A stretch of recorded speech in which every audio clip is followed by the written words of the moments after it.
Le voyage d'Hercule au pays des nains. Chapitre 1. Le géant au cœur curieux. Il était une fois, dans un lointain royaume où les montagnes perçaient les nuages, un géant nommé Hercule. Bien qu'il fût grand comme 3 maisons empilées et fort comme 10 ours, son cœur était aussi doux que du coton.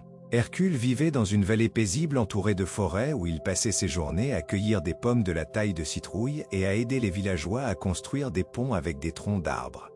Mais un jour, alors qu'il regardait au loin depuis le sommet de la montagne bleue, Hercule entendit parler d'un mystérieux pays des nains, une terre cachée où tout était minuscule, les maisons, les rivières et même les créatures qui l'habitaient. La rumeur disait que les nains possédaient une source magique d'eau dorée capable de donner du courage et de la sagesse à celui qui la buvait. Fasciné, Hercule décida de partir à l'aventure. Chapitre 2. La forêt des illusions. Le chemin pour atteindre le pays des nains était long et semé d'embûches. Après avoir traversé des plaines sans fin, Hercule entra dans la forêt des illusions, un endroit enchanté où les arbres semblaient chuchoter entre eux. À chaque pas, les buissons changeaient de place, et le sentier qu'il suivait disparaissait sous ses pieds. Soudain, une voix douce et malicieuse s'éleva. « Qui ose marcher sur mes racines ?» Hercule baissa les yeux et vit un petit lutin à la barbe verte, perché sur une souche. « Je suis Hercule, le géant des montagnes, » répondit-il. « Je cherche le chemin du pays des nains. » Le lutin sourit de toutes ses dents. « Ah, pour trouver ce pays, tu devras résoudre mon énigme. Si tu échoues, tu resteras perdu à jamais. » Le géant, confiant mais curieux, accepta. Le lutin posa son énigme. « Je grandis sans respirer, je m'élève sans marcher. Je peux détruire tout ce qui est autour de moi. Qui suis-je » Hercule réfléchit un instant. Il pensa aux montagnes, aux rivières, puis se rappela les histoires des feux de forêt. « Le feu » répondit-il avec assurance. Le lutin éclata de rire. « Tu es plus sage que je ne le pensais, géant.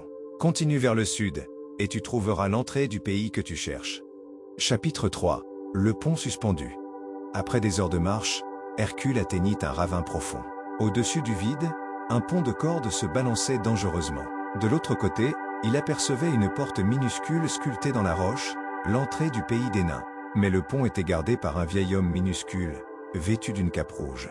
« Halte là, géant !» gronda le nain avec une voix puissante. « Ce pont ne peut supporter qu'un seul poids-plume. Si tu veux traverser, il te faudra trouver un autre moyen. » Hercule regarda autour de lui. Il remarqua des pierres rondes à ses pieds et des lianes pendant des arbres voisins. Avec sa force légendaire, il créa un radeau en liant les pierres avec les lianes. Puis, d'un bond prodigieux, il sauta sur son radeau improvisé et se laissa glisser le long des cordes, traversant le ravin sans faire trembler le pont. Le vieil homme hocha la tête, impressionné. « Tu es astucieux, Hercule. Entre donc dans le royaume des nains, mais sois averti, tout ce qui brille n'est pas or. » Chapitre 4. Le pays des merveilles miniatures. En passant la petite porte, Hercule découvrit un monde stupéfiant. Les maisons étaient taillées dans des champignons géants, les rues pavées de cailloux étincelants, et les rivières semblaient de fins rubans d'argent. Les nains, hauts comme des bottes, portaient des vêtements colorés et des chapeaux pointus. Partout, l'activité bourdonnait comme dans une ruche. Des artisans sculptaient des bijoux minuscules, des musiciens jouaient sur des instruments faits de brindilles, et des enfants chevauchaient des scarabées comme des poneys. Mais quelque chose troublait le paisible village. Une ombre passa au-dessus du géant, et les nains poussèrent des cris d'alarme. Un dragon miniature, aux écailles dorées et aux yeux étincelants, surgit des nuages. Bien qu'il soit petit pour un dragon, il était redoutable et crachait des flammes qui réduisaient les arbres à l'état de cendres. « Aidez-nous, s'il vous plaît » s'écria un nain à la barbe blanche. « Ce dragon s'est emparé de notre source d'eau dorée. » Hercule n'hésita pas une seconde. « Où est sa tanière ?» demanda-t-il. Chapitre 5. Le combat contre le dragon.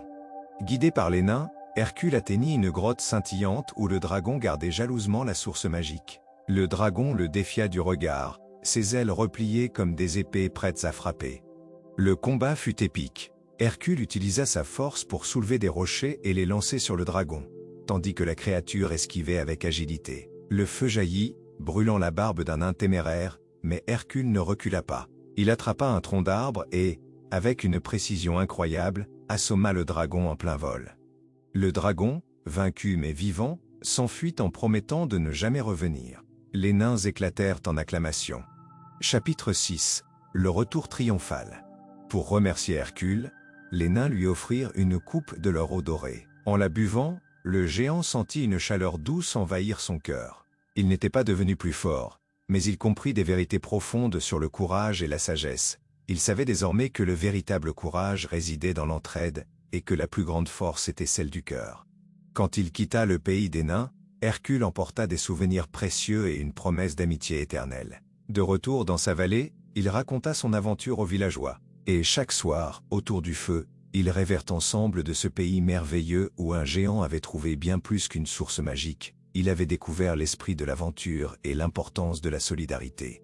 Et ainsi, Hercule continua à vivre des jours paisibles, toujours prêt pour la prochaine grande aventure.